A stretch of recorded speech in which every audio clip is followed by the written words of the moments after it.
Hey, I've got this part of the video. You've got the live, unedited edition. Home Gadget Geeks Thursday night. It's the 13th of February. It's been 5 weeks since we've been on. Well, four. Yeah, I guess it's 5 weeks total. I took 4 weeks off. One for being sick last week, and as you're listening, I'm still sick this week. I've got the blanket hoodie on, keeping me warm. I also have Christian Johnson here. Christian, welcome.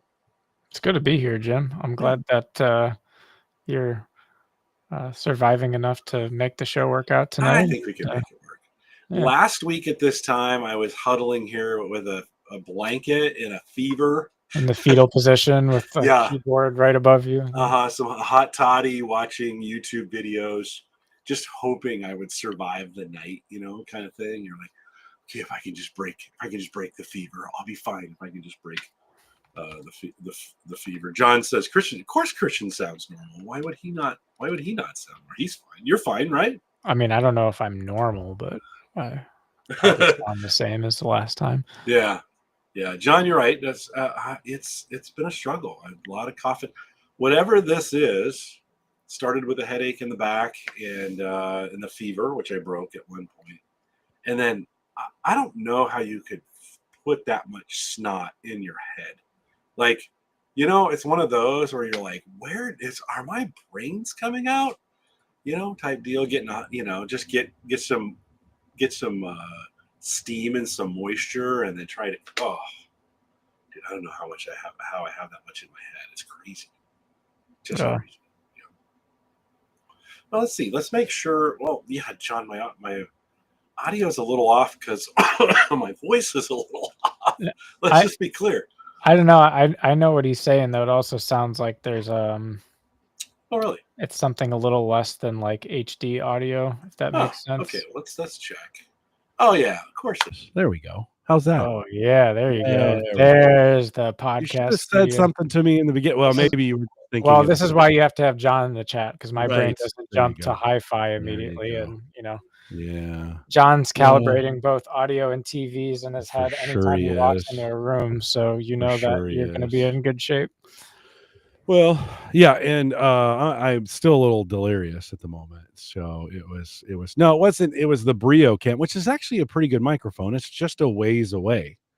And so anyway, it's hilarious. I didn't even think, like I said, I didn't even cross my mind. No, it's okay. Now it's night and day. It's hilarious. Yeah, there you go. Now you get to hear all the sickness and all the. So you actually sound normal on that mic. You don't sound sick at all. Well, good.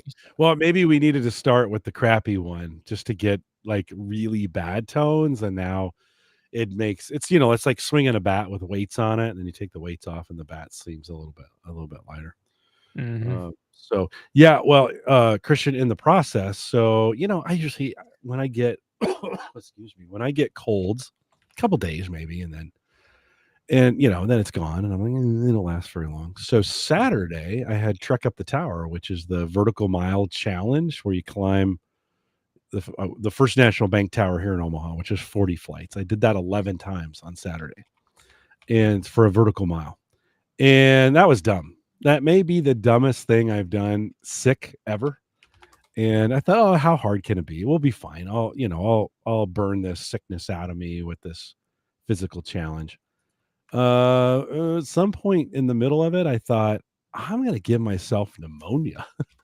I'm going to die in this stairwell. And they're going to be like, well, he seemed normal when he came in. And then I'd just be in a laying on there, not able to breathe anymore. So that was all kinds of dumbness on Saturday. I probably put myself back a couple days of healing on that one. But we made it through, and this one will not go away.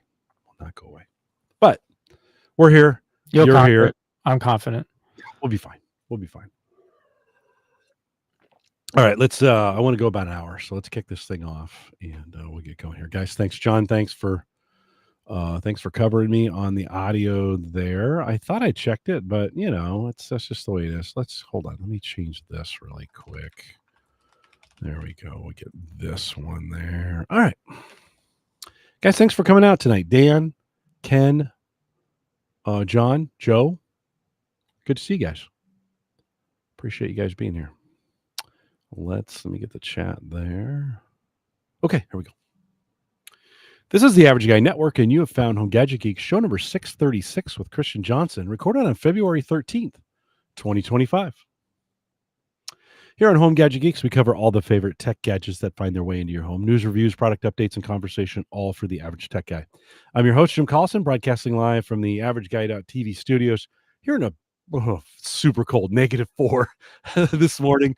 Bellevue, Nebraska, whatever they call that polar vortex thing has come in. I am under the weather, but I also have the hoodie on to keep me warm because it's freezing. Christian, hopefully the weather's a little better in your neck of the woods. True or false?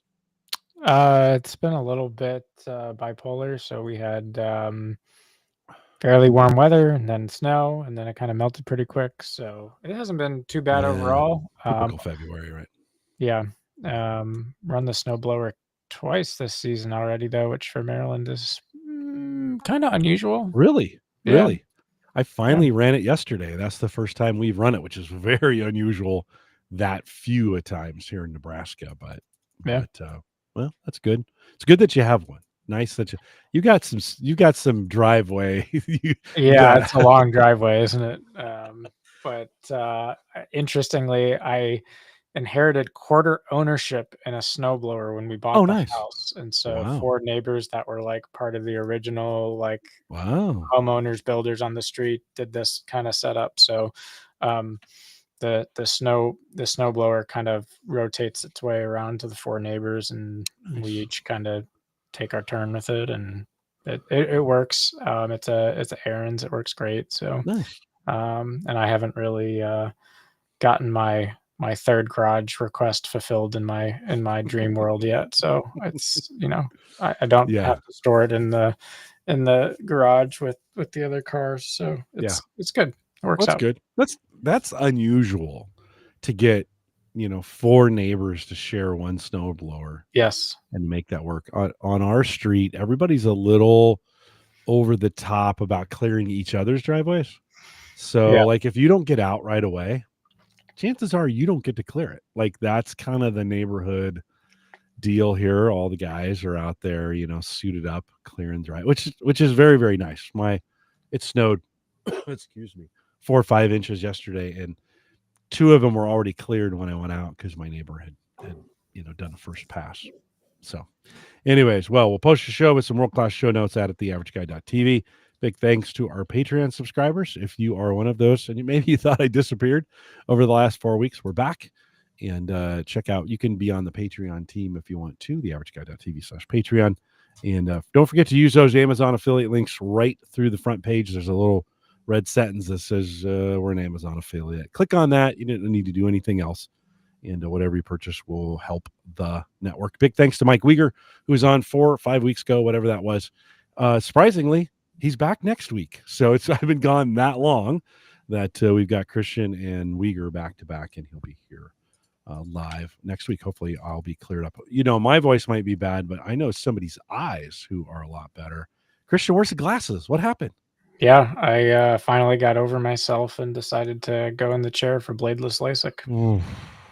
Ooh, that scares me to death. It took me a while to get over it. I'm glad you seem to be afraid of nothing. And if you were a little hesitant about this, makes me feel a little bit better, because I can't deal with things touching my eyes. I probably still couldn't do it. Yeah, well, this will make you feel even extra better then, right? Because so from how did I get here? We were on vacation not too long ago, and we were getting ready to go out snorkeling, and so I popped my contacts in, because who wants to wear underwater snorkel gear over glasses? No one. But I typically wouldn't wear my contacts very frequently because I'm working on a computer screen all day, and they dry out after a couple hours, and then you just feel like you got to claw your eyes out. So for whatever reason, after I popped them in from the snorkeling trip, I got really frustrated at how much better my vision was with the contacts in, just in terms of like color and kind of just overall just crisper. And so I got home from that vacation and announced, like, I got to do this. And so in order to get to the point where I really thought I could do it, I had to go on YouTube and watch an entire procedure. Ugh. And I will say, watching the eyes and envisioning my eyes being in that video definitely did make me feel like I was gonna be queasy. So I don't necessarily recommend everyone does that, but I'm Yeah, kind of the type A guy that needs to have yeah, all the information up front and yeah, know what I'm getting into. So, um, after I digested that, I'm like, well, if millions of people have gotten through it and lived to tell the tale, like this is, a yeah. pretty proven technology that's only gotten better. Um, for other context, Gary actually was probably on the earlier side of LASIK, did it in his mid 50s. And this was at a time before it was bladeless. So they actually still used a blade to cut the incision flap. And so, like, that was a source of inspiration. He survived the earlier versions of it. Good for Gary. Yeah. Oh, And it's boy. really cool. So, like, with the full blade, it used to be the thickness of the flap used to be 140 microns, and with bladeless, they've gotten it down to 90. Wow. So, just overall, like CRISPR Yeah. technology, Yeah. low risk of complications, etc. I was in and out in 10 minutes, and 10 minutes? 10 minutes in terms of like when you actually Yeah. go into the surgery room to when you actually are packing Wow. up and going in the car. It's a Wow. 10-minute procedure. Crazy. And with uncorrected vision, where like how many fingers can I hold up? I went from that to 2015 vision, both eyes Yeah. corrected. So Awesome. color, depth perception, peripheral vision. It's even better than with contacts in, and much more comfortable overall. Oh, I bet. Yeah, they don't dry out, right? Yeah. I mean, for the most part. How long, like what's recovery? How long is recovery these I days? would say 90% of the recovery in terms of like comfort and Yeah. doing all the medication ritual and so forth is about a week. Okay. You're able to drive after 24 hours, so that gives you a sense of how rapid the healing progression is. Yeah. And then it's about 2 to 3 months for the full visual acuity to dial in. And I'm still taking I still have eye drops a few times a day just to keep them wet and hydrate that corneal layer, because tear production has to rebuild up quite a bit after LASIK. So the teardrops that you're putting in are basically just supplementing the fact that tear production takes a while to kind of ramp back up. Dan says he knows somebody. This is a common story, right? Somebody who had LASIK maybe 10 years ago, and they're requiring it again. Yeah. I had a friend when I was in the military, so this was 35 years ago. Get it? And I mean, they've been doing this for a while, but yeah, he had to have it done again. Did they give you, on the new side of things? Do they give you any idea of how long, or I'm sure it's by individual, but do they give you any ideas? They expect for my age range a minimum of 20 years, and they basically actually provide a lifetime guarantee. So, like, if something doesn't go quite right, or if you have degradation over time, you can come back in for supplemental surgery if you want. Obviously, that's not what everyone envisions when they get LASIK, having to do it again. But it's to me, it was a no-brainer decision, and it feels validated after having gone through the Yeah. process. Like, even Yeah. if I only got 10 years out of it, like, fantastic, great. That'd be great. Does it? Did you have to change anything with flying and your pilot's license and some of that stuff? Does that change any of that? Do you have to take any new tests or anything? No, at some point so I have a third class medical license for my pilot's license. And so when that has to get renewed in another 2 or 3 years, they'll recheck my vision to make sure it's within standards. Cool. Other than that, at some point I should probably go to the DMV and have them remove the corrective vision restriction on my license. But nothing special there in terms of immediate recertify. Okay. Yeah, they gave me a 30-year warranty on my prostate when they took it out. They were Nice.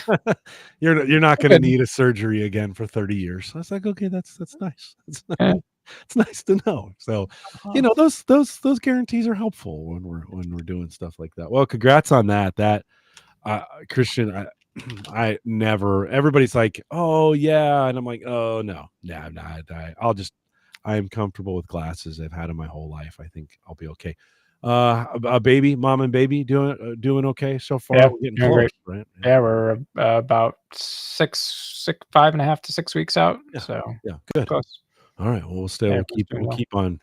We'll keep on track with that one, and certainly not having to fumble around for glasses anymore. Waking up in the morning and just going. Yeah. Right. I mean that is kind of nice. So congrats on that. Yeah, thank you. Well, hey, let's talk about Deepseek, because that has blown up. I mean, I don't think that was even a thing the last time I had you on, or maybe it was just starting on that. It seems like that may have been, everybody had opinions on that day one. It seemed like when that thing hit, and then there was some people saying, "Oh, it's a fraud," and others saying, "I wouldn't worry about it," and others saying, "This is going to change the face of AI," like within a day. And I was like, how do you make these decisions after 6 hours of?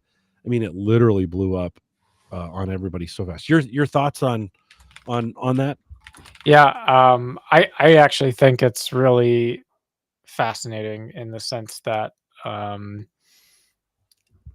this is what I love about technology is the unexpected disruptions. And so, um, when you talk about the kind of maturity curve, the hype curve, et cetera, like DeepSeek was a really cool moment when you think about it because it caught everyone off guard, and I mean everyone. And an easy way to measure this is just how badly semiconductors got flushed in market capitalization in like a 24-hour period of this being announced. So, for context, right, like NVIDIA, which is arguably the largest semiconductor holding within a semiconductor ETF fund, they wiped out $600 billion in market capitalization in a single day. It was the largest wipeout of market cap in US stock history by like 3x. I think like 298 was the previous record for one day, one stock market cap wipeout. So, like, just monster um, recalculation and reassessment of what that really meant. And May have been too high to begin with. maybe. Yeah. Yeah.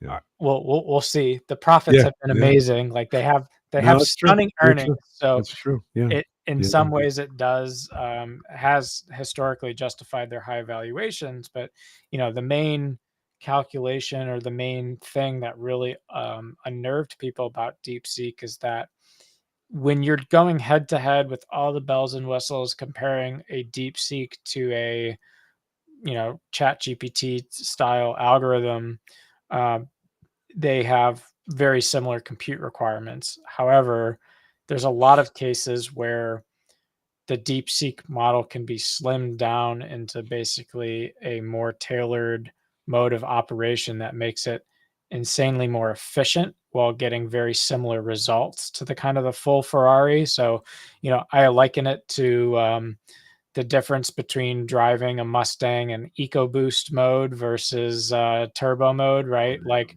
the car can do a lot of different things. It can go fast or it can go efficient. And when it goes efficient, you're still going to get 80% of the performance, but you're going to use 40% less miles per gallon, right? And that was basically the exact moment DeepSeek had in the AI industry.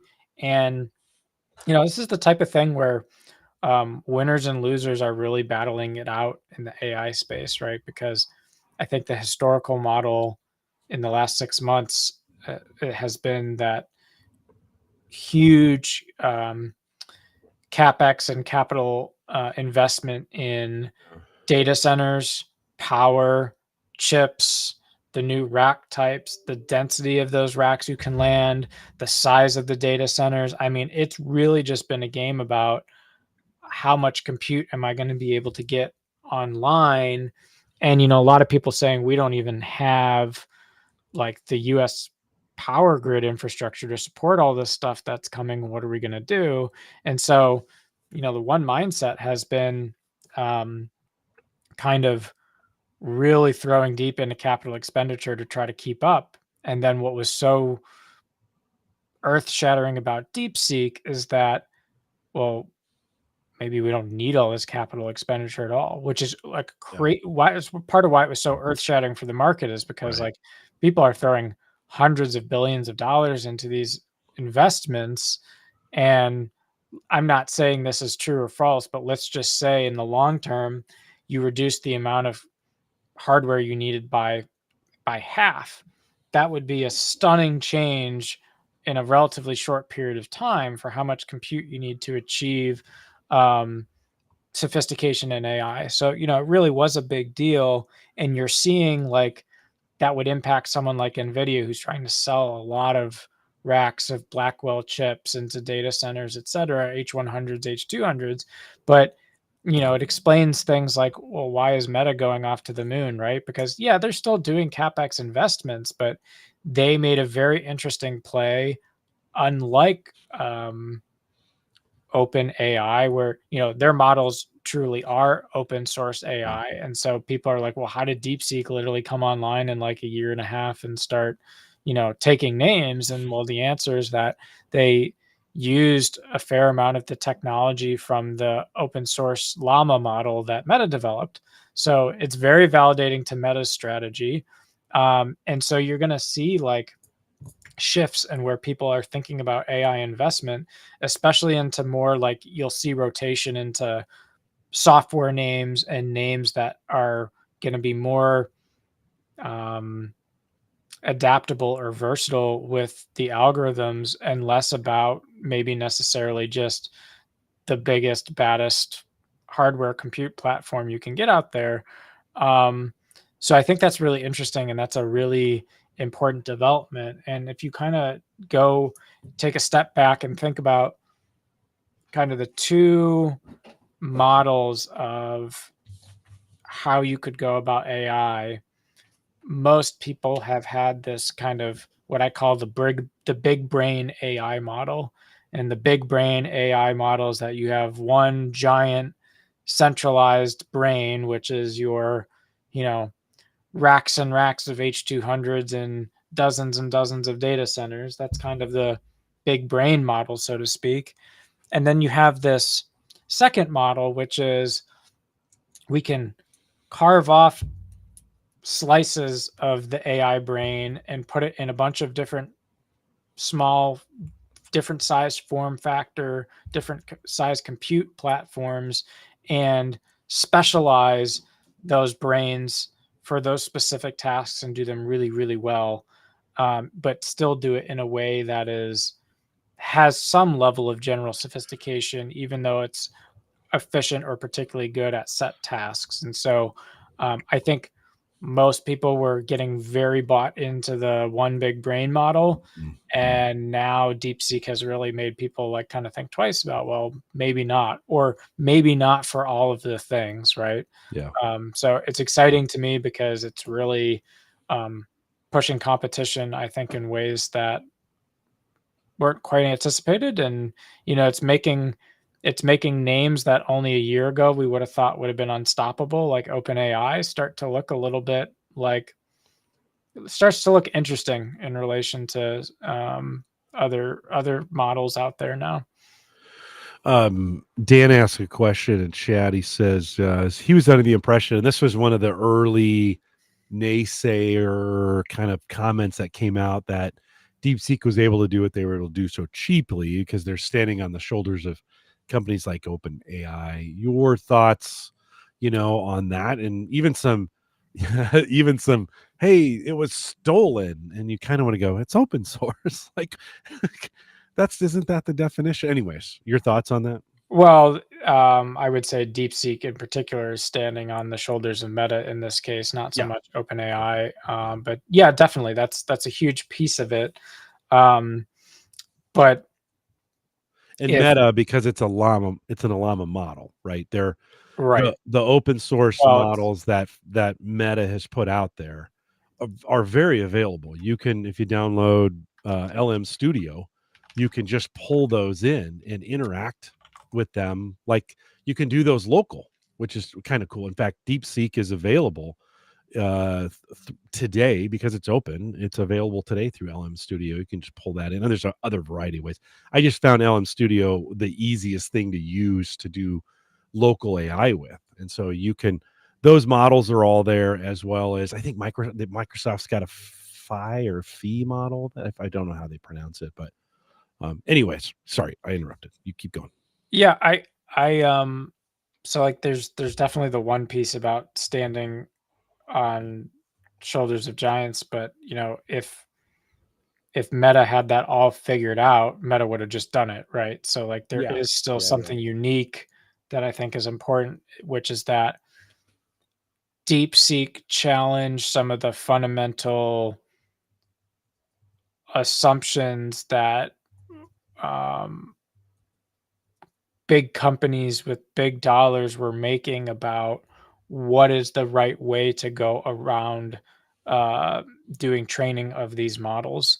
And so the fact that they have optimized the approach on model training, that really and so they have a technique that's called basically inference time compute scaling, and that allows the model to basically, you can think of it as scale up and scale down the amount of nodes it needs to do a given task based on what it's being asked to do, versus always having the model like full on with full training data, etc.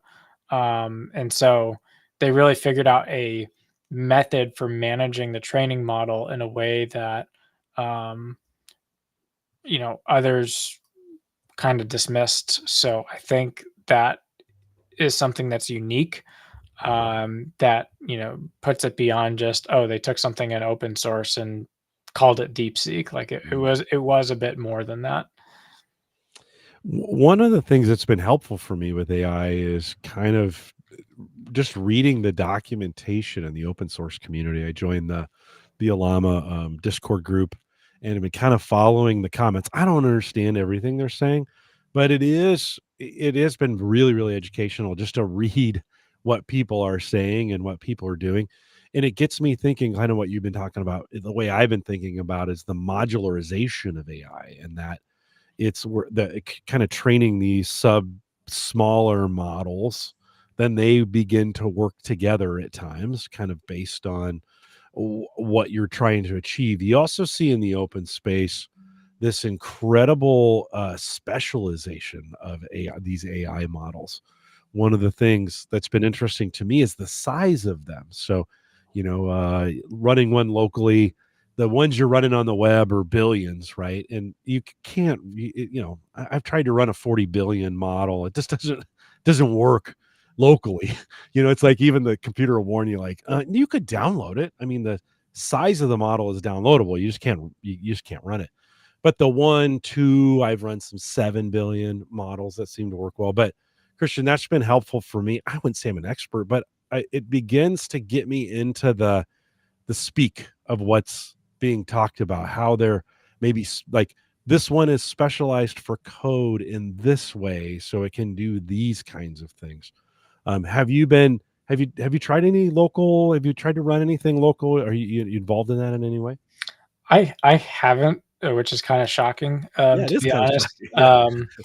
There is some stuff that I have wanted to do for local modeling, like even really basic stuff like the transcription models, and being able to do audio video processing Yeah. locally without any you know cloud connectivity is very interesting to me. Yeah.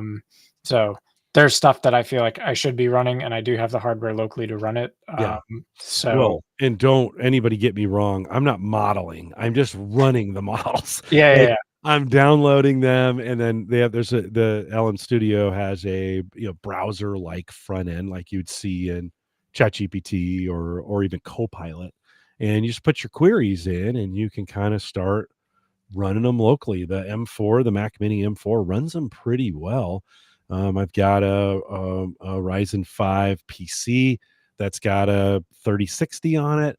Not as powerful, but it'll still do it. They have models optimized for GPUs. They've got models optimized for Apple Silicon.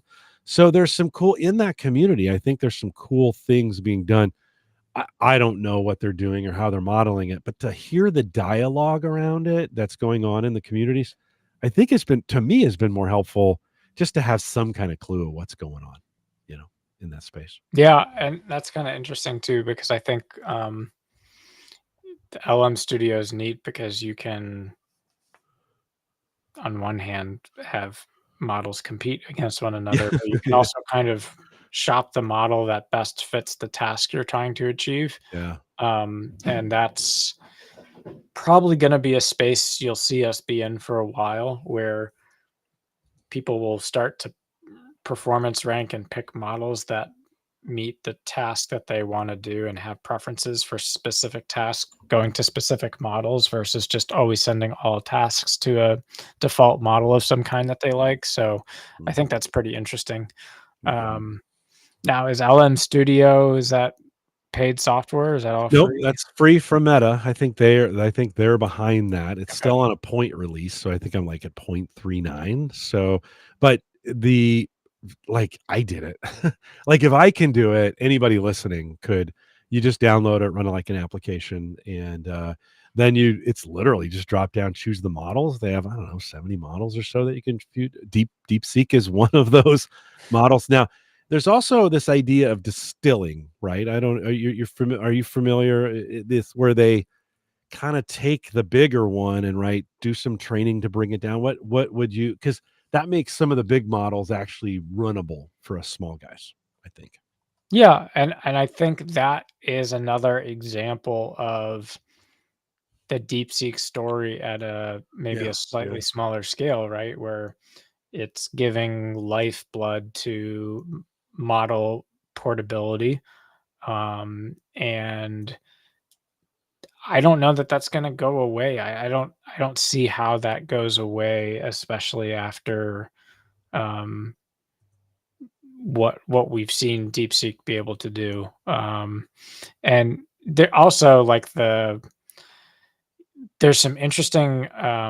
I always like to say that scarcity breeds innovation, and like this is a very true illustration of that, right? Because DeepSeek was developed in China. China has very strict export laws, or we have very strict export laws for China acquiring the top, H100, H200, et ceteras. And so, one of the main claims that DeepSeek made was that they built their model on the H800 chips, which was basically a quote weaker chip that NVIDIA made back in 2023 to not have export restrictions. And by using those chips, it forced them to find um,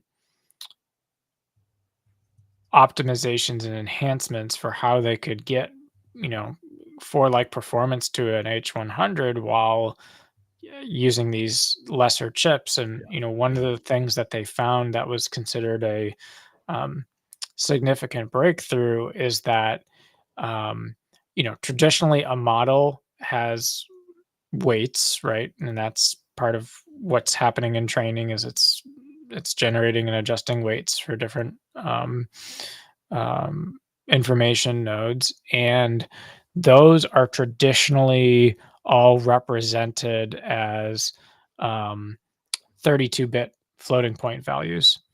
And so what was interesting was that they changed their training approach to only do 8-bit floating point numbers, and then they would only scale up to 32 if the calculation required that level of accuracy. And so that just allowed training to be faster without having to have the same level of compute that you would ordinarily see. And so it's almost like, in many ways, a majority of the techniques they implemented aren't necessarily new or going counter trend to how the other big dogs are doing it. They just really um, had to figure out how to thrive in the face of scarcity and get some of those optimizations out that really Mm. added up when you kind of put that into full focus of what they're trying to do. So that's very interesting to me. Well, necessity is the mother of invention, right? And so when you're forced to innovate, look at the organizations that were supporting AI in the United States have no lack of money, right? I Right. mean, these are all companies that were like, open the coffers. Like let's make. They almost competed against each other at times to build bigger, faster. It was almost like that the hardware part had run away from itself a little bit. Nobody was asking the questions like it's kind of like muscle cars in the 60s and 70s. They're like, hey, could you make them more fuel efficient? Well, yeah, but why would we? Why would we? Gas is plentiful. We can do all everybody wants a muscle car. And so you just kind of got that feeling like, why would we want to do it cheaper? And Right. then, of course, you see this. I kind of find it hard to believe nobody saw this coming, right? Type deal. Like nobody was thinking about it. But sure, the market sure acted like it, and the press sure acted like it, and the technology folks sure acted like it. So, I mean, that's one of those things where you kind of go, oh, there's smoke, and there must have been fire there Right. as that happened. You ever think, Christian, like, okay, one of the complaints was, oh yeah, we're training AI models off other AI models. And do you ever think someone would be uh devious enough to plant something in their own AI model that if it tried to train off of it, like it's there? Absolutely. You do Yes. think? Absolutely. Like Yeah. that to me is not even It's got to be happening, right? In some way, some form or fashion. I mean, I'll put it this way, right? It's like a watermark, but It's no different than yeah. just the generic concept of adversarial machine learning. It's just more cagey in the sense that, you know, the model itself would appear innocuous until it's not. So like you're not trying to pollute the model with data, you're using the model to pollute other models, which is Yeah. kind of Yeah. sweet. But yeah, I could It's a totally see it. poison pill, right? It's a Yes. poison pill. It's Yes. there, Yeah. right? But nobody else does. And then an AI goes sweeping across it, and all of a sudden it ingests something that causes the thing to blah, blah, blah, blah, blah, blah, blah, right? Yeah, no, right on. Yeah. Yeah, I think it's I think we got to be coming up. It's either happening or we got to be. When you hear this with the various, yeah, this open stuff is great. If it does feel a little bit like the early days of the open internet when we were all happy just to be out there doing things and everybody was doing this for good reasons. And then, of course, that changed too and went 100. I shouldn't say 100%, but went more business model than open from that standpoint. I think we got to be heading that direction, right? Where it's going to get because these things are going to start making a lot of money. yeah. I would imagine, right? And then all of a sudden, the openness, all the fun and games of the openness are over. Yeah. You know, Well, it's almost like it goes back to the age-old argument of like when to open source and when not to open source, and what are the pros and yeah, cons yeah, of contributing to open source versus owning your own supply chain versus protecting your yeah, IP versus letting everyone crowdsource the IP. And so, to me, like it's just even more in focus now because in some ways the stakes monetarily couldn't be higher in people kind of making that decision, if you would. So yeah, yeah, yeah. Well, interesting times from that perspective. That let's just say, as an example, DeepSeek, fundamentally changes what we're doing from a data center perspective, and all of a sudden the brakes the brakes are applied.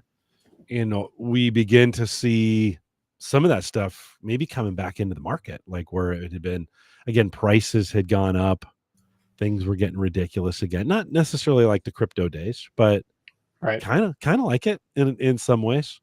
Do you see, over 2025, will that help the average consumer be able to have access to some of those maybe components again, or maybe not the average consumer, but maybe the average business owner or the average university that's trying to run these things locally or something along those lines, getting access to some of that equipment? I certainly think so. I mean, I don't think generally the more access people have to equipment to experiment and try things, the more possibilities fall out, right? So Yeah. that makes sense to me. And also, I mean, especially when you think about it in terms of like academia, like a lot of the cool stuff that happens in technology as a result of people tinkering in academia and getting access to try stuff. So, Right. What do you think, Christian's the most right now? What's the most helpful that's come out of this AI movement of the last couple years? When you think about what's the best of it, what do you see as the best innovation coming out of it? Because it's doing a lot of stuff, but what's the best in your opinion? it's a really good question. I think the question is somewhat curtailed to the person and what their Sure. kind of interests or life story is. But I mean, at least for me personally, like, and I guess the generic statement that can be applied is it's fundamentally changing the way people are working. Yeah. And I don't mean it in the sense of AI is coming to replace everyone's jobs. I mean it in the sense that AI is accelerating productivity in ways that we don't even fully understand or have measured yet, right? So, like, I'm a software engineer. Software engineers historically um, spent lots of time writing code, writing documentation, writing testing, writing frameworks for that, writing libraries, um, and integrating other developers' libraries and documentation and figuring out how it works and how to kind of put all these blocks of software together into something that provides an enterprise capability. And the fact that a simple task, right? It's like, let's say I'm looking to integrate a new open source library that I've never used in an application before. I'm probably gonna have to spend historically, I would spend several hours just reading through the documentation, understanding the APIs, understanding the use cases, the limitations, the feature set. Like, all of that goes away really quickly when you can just tell a model, like, write me a program or a function that does X using Y open source library. Yeah. And or, hey, I don't understand this code segment, explain it to me. Like, when you get down to that level of like, yeah, do we have AI trusted to do these things without any verification? No. But I think it's certainly accelerating my productivity. It's accelerating the software development industry's productivity manyfold. Um, and it's also, I think, increasing the imagination space, if you will, right? Um, there's just going to be, you know, for what a human brain can process this information and come up with permutations, and the computer is just going to be able to do that so much faster. There's already like really, I try to remember the full example. There was one for, I remember if it was genome sequencing, where they are basically they're running through a bunch of different models to try to see if they can find new immunotherapies based on just like different types of DNA analysis and chemical compound analysis. And like um, AI came up with like 15 on the spot that had never been explored before, that weren't just like BS hallucinogenic things, but like actual legit things that people are now spending a ton of time and money following up on. So it's an idea board, it's a productivity accelerator. I think those are maybe the two biggest categories I ascribe to it right now. And there's probably going to be more, but I don't look at it and say, oh, it's the best at X or it's really great for doing Y. Like, those may be true for specific models or specific peoples or situations, but I think one of the cool things we're seeing about it is the fact that it's hard to say that there's not something in it for everyone. And I don't know how many foundational technologies you can say that about, right? Like, you can say it about the internet as a good example. Yeah. Um, Yeah. but like that's the level of change I think we're going through. I was writing a response to somebody the other day, and I looked at it and looked good to me. I was like, oh, this is cool. And then I said, hey, to one of the folks I work with, come look at this. Just read this. Just make sure it makes sense. And she goes, hold on. She copied it into ChatGPT and said, just make this, what do you think? And it just made it infinitely more clear in, just a second. So, I mean, I think for most people, I used it this afternoon for a note I was sending to somebody, and I was like, just clean this up a little bit for me. The real question, the real prompt that's been helpful the most to me is, what have I missed? Yeah. Like, tell me what I missed. And it'll start spitting out some stuff. And it's not all, some of it, like, yeah, that was on purpose. That was on purpose. Okay. Ooh. Yeah, that I should have probably thought about, right? Because it's really good at those kinds of groups of things and getting it right, because it gets it right a lot. It can give you some suggestive, like, you got to think about this and you got to think about that as well. And that was super helpful. I mean, that was one of those things where you're like, woo. Now I can do some. When you talk about productivity, that is one of those easy productivity things to say, especially in the area where we communicate with each other. It's actually because it's a communication tool first, right? The interface was designed from day one to be a chat interface. Because of that and all the training that's gone into the language models, it's actually really good at communicating. That's the crazy thing about it. And then I always ask if it knows me. Hey, Jim Collison, the podcaster from Gallup? Oh yeah, of course. Then you say, hey, write this as I would say it, right? Kind of Right.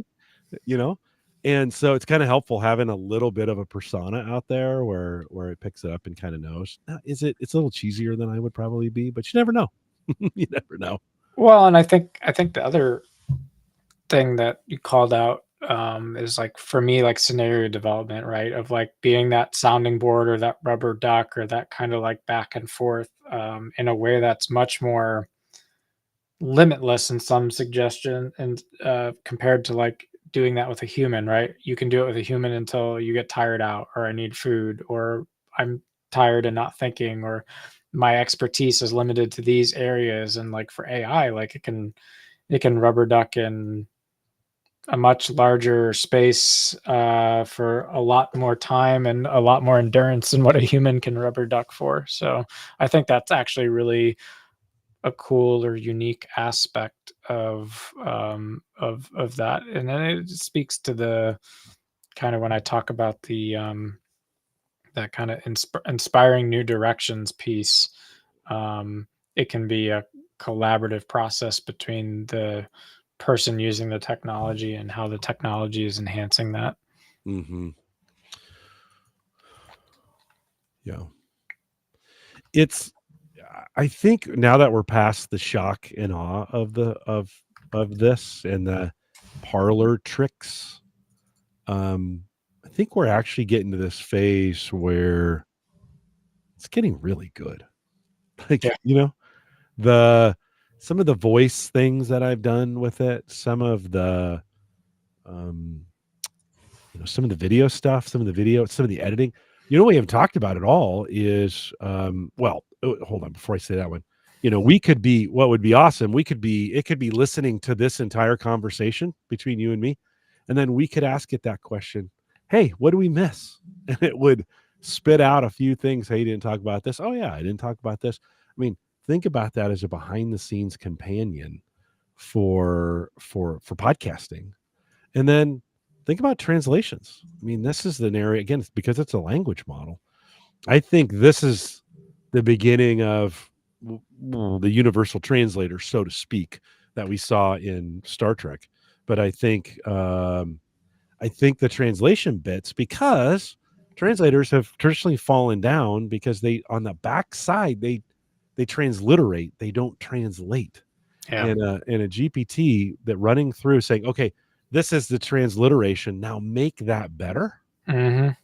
That's what a GPT is designed to do, right? Yeah. They're so good at that. So I think we're coming to a point where, and I don't know why we don't see more of these yet. Maybe they're holding them back. I don't know. But the translations bit, I did a translation at work of my voice in another language, and it did the translation for me. Like, that's crazy, dude. To hear myself speaking Portuguese in my voice, that's pretty close, you know? Yeah. That's pretty wild. And the accuracy of the voice not sounding robotic is only going to get. I mean, it's I already think we're already great. there. I think we're already there. Yeah. Yeah, but it's like you can still see Little bits. Yeah. little bits, or like in a video where they're now having AI trying to basically create full feature films with just seed ideas, and like you Yeah. can tell a little. There's still things you can tell. It'll be interesting to see how long it takes to kind of smooth that out, if you will. Yeah. Yeah. Well, it's never a dull moment when we get together and spend some time talking anything about AI, anything. All since I have a GPT sitting right in front of me, anything else that the Christian bot would add to the AI conversation here? That's a good question. I'm sure. It You will. were my GPT before GPTs I existed. You know that, right? think it would. I think you raise an interesting question of what it looks like for models to train their train human representation models, if you will, especially for like I've seen some funny skits around um, the Jim Collison AI model taking a work meeting because actual Jim Collison is off doing, God knows what, right? So like, I actually don't think that that's as crazy an idea as maybe people think, that like that Yeah. will weirdly become a thing, or at least people will play with it. Well, what if I was a bot now, and I set up this. Hey, I'm going to do a podcast with Christian Johnson. You're going to talk about Deepseek. I want you to ask some questions. Do the opening like this. I do this since I do the opening the same way every time. Right. There would be plenty of opportunities for it to know the relationship between you and me if it just reviewed all the podcasts we've done together. It would really be able to kind of kick it off, get it going, interact with you. How do you think that, say we get all the technology worked out, and it's a smooth video and it looks like it is, how do you think you would know, or what would you look for in that setting that may lead you to believe you're talking to a bot? What are the well, you made some comments. I put some articles out there in the early days at theaverageguy.tv that were AI generated. Yeah. You caught them pretty fast. Yeah. You were like, what is all that? Am I just testing it? I just want to see. I'm just trying some things out. I kind of want to see what Google does with them and some of those kinds of things. But in that scenario, what would you look for that might tip you off to, oh, this isn't actually a real experience? I think the easiest one right now would likely be empathy. So, Oh, AI has a very contrived notion in a sense of what empathy is, and it can define empathy for you. It can be empathetic, and it can, try to talk in a way that emulates empathetic behavior. But I think if you were confused and you wanted to set something apart, you could just really drill down on a AI model, and find cracks in its ability to be empathetic or understanding, right? And so, like, you would, especially if you know someone well, and let's say you're, best friends, or you've known each other for 30 years, et cetera. I think there are pieces there that a model's just not going to be able to pick up on. Now, if you don't know a person that well, or you don't know their emotional dispositions that well, like, it may be harder, right? But I do think the human emotion aspect of how we process and receive information and how we interact with one another is probably still one of the least developed and mature pieces of what an AI model can do today. So it can be smartest book in the room. It can do a lot of imitation in terms of technical task and capability, probably, arguably much faster and more efficient, etc. But I think empathy is a place where humans still will have the edge for a while. Yeah. That's interesting that you would pick empathy. That I'll have to think about that. I notice in the vocal, when you think about Notebook LLM and some of those voice generated AI engines, they don't stop. Like there's no downtime. There's no a second ago you finished, and I just let some dead air be there for a second. Right. AIs don't let dead air happen. They don't. No. It's uncanny. And I mean, like a classic example, right, would be like, let's say, like you and I were having a conversation. You got on a call one day, and you're like, "Hey, I found out today that I have cancer." Well, an AI, at least a default AI today, would be like, "I'm really sorry to hear that. Here's 3 recommendations for, what doctor to go to and what supplement." Like, it Yeah. would immediately jump into trying to solve the problem, as opposed to the empathetic thing might be some silence and some, "Wow, that really sucks. How are you doing?" Right? And so, um, those tells are gonna be there for a while, I think. And, even if you, um train a model to be specific to a human, so like the model's trained on how I would react, yeah, those tells are going to be less obvious, but I don't think that they are infinite reproductions quite yet. Right. Meaning, like, I don't know that a model trained to a human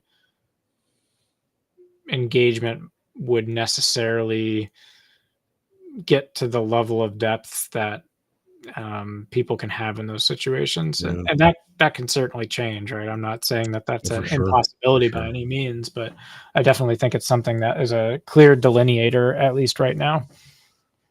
Well, the gap in a couple minutes ago, the gap was because I was thinking about, like, I wanted to say something, but then I kind of forgot, and I was like, okay, it'll come back here in just a second. Let me give it a second. And the AI doesn't do that. Like, there's no wall time. No, it's ready for the next.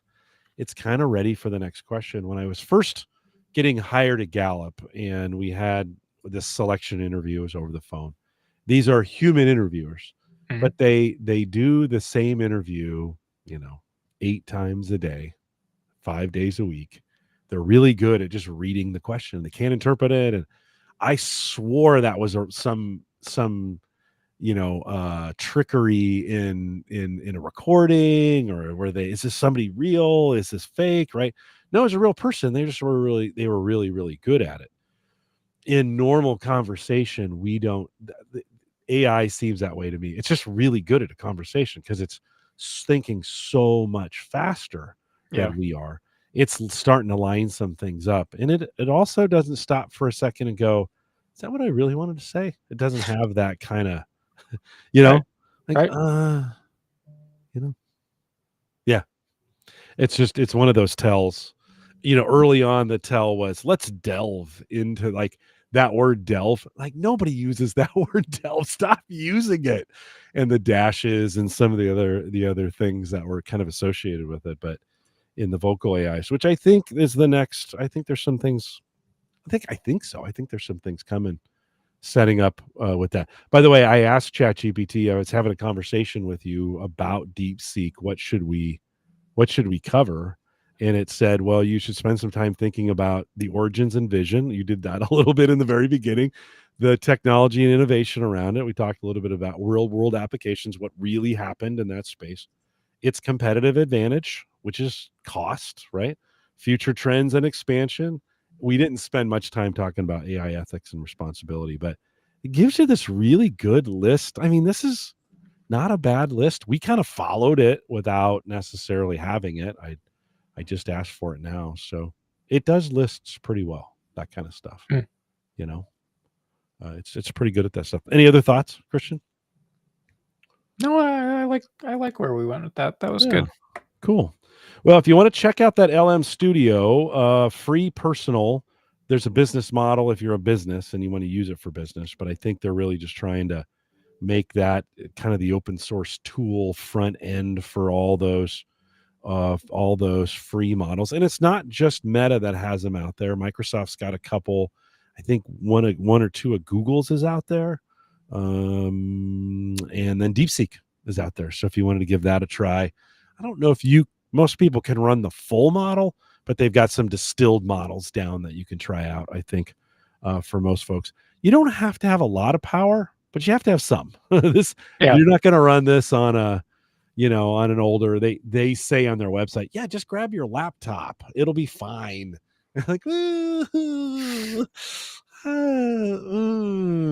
can kind of tell, and you don't see this. This is one of those things, Christian. You never see it on the web versions because they're all juiced up, right? Those web versions are all amped up and juiced up. You never see a delay. I mean, the writing might to you seem a little slow. If you took a big model and put it locally, it's like a word, a minute. I mean, a letter a minute. It'll just go punk. You just see it plopping, and it's the weirdest. That's the weirdest experience. I was like, oh, yeah, I've overloaded. I have definitely. How long? I mean, when was the last time you can say you like pushed your computer too hard? Yeah, I can't. Yeah, it's crazy. No, right? You can do that. Yeah, you can do that with an LLM now. So check it out. LM Studio, LM, just the letters L and M, LM Studio, and check it out. Just be careful as you download these models; they can be a little large, and so just you want to have some disk space. And of course, the faster the disk space, got to say that carefully, the faster that is, the better off you are. And then, of course, this is why it works so well on the M4 is because of all the integrated memory. So, Christian, thanks for coming on. Next time we see you, hopefully we'll have some great congratulations for you as well as that's coming. I'm going to give you some time off now. I wanted to get you on and then give you the next couple months off. We'll check in with you when things all get. As a parent, what's the thing you're most excited about, and then the thing that just scares the bejesus out of you? Like what's out there? I think you'll be honest with us. Yeah, I love new adventures, so I think for me, just the adventure of bringing life in the world and learning all the joys and challenges of that. Like, it's pretty great. Sounds great. Thing that scares me the most is just it's probably going to go really fast, and I already live a pretty fast-paced life as it is. So figuring out how to slow down in the right places is going to be hard for me, I think. Yeah. And does it scare me? No. Does it give me do I spend some time thinking about it? Definitely. So a little bit anticipatory for that, but I think overall net we're pretty enthused. So Good. Well, we're pulling for you and all those things you're supposed to say for somebody going through that. It'll be great. It's exciting and scary. And I remember for me, I remember we were at a military hospital. I was in the military when we had Phil, my oldest. And I remember we walked over to the nursery, and they had a big, in these days they had, glass windows in the nursery, and the kids mostly stayed with you, but you could send them back to the nursery too. And we walked over there together and looked, and I just started crying. I was like, I can't believe, oh my God, it's so awesome. And now having grandkids is even better because they're not yours, but you can kind of treat them like they're yours. I bet your parents are pretty excited. Oh yeah, definitely. Yeah, Marina's as well.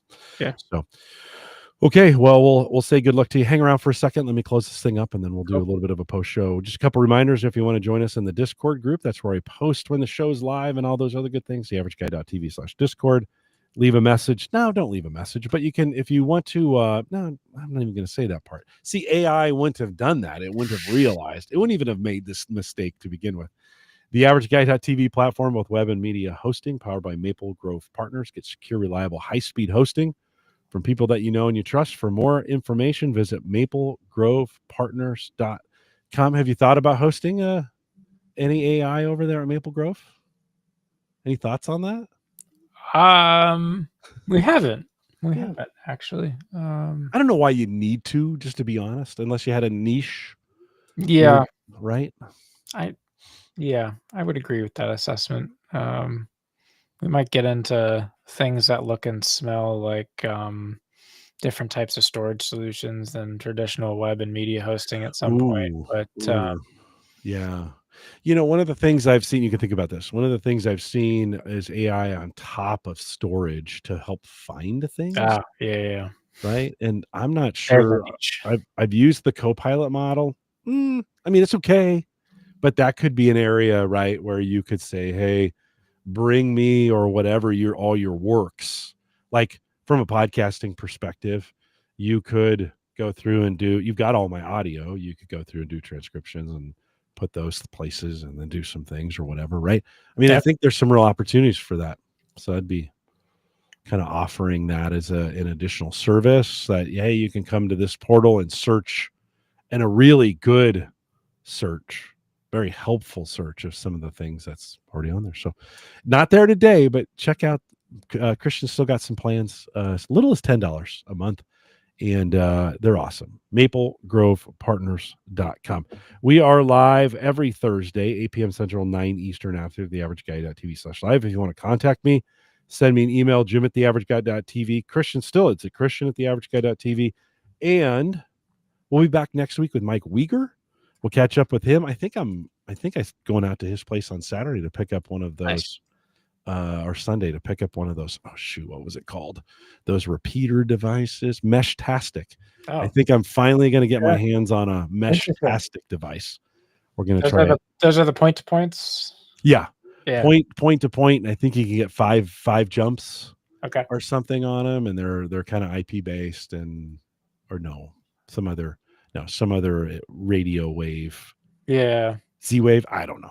We'll find out more. I should pay more attention when he's here. I don't. I'm sure he's talked about it. We'll be back next Thursday with Mike. With that, we'll say goodbye, everybody. Good night. All right, friends. Dan, thanks for the encouragement. He said, Dan said, I hope you feel better. Feeling better already. It's kind of nice to get a show in. John, thanks for that as well. And John says, good to see you, Christian. And I was surprised I didn't cough as much. Now I need to cough a lot. Sounded good. Yeah, I once you kind of get, I have to podcast tomorrow for work. And I think once I get going, I'm fine. But now I'll be coughing all night now that I said that. See. Friends, thanks for coming out. I am not gonna put you through my coughing fits. We'll see you guys next Thursday with Uyghur.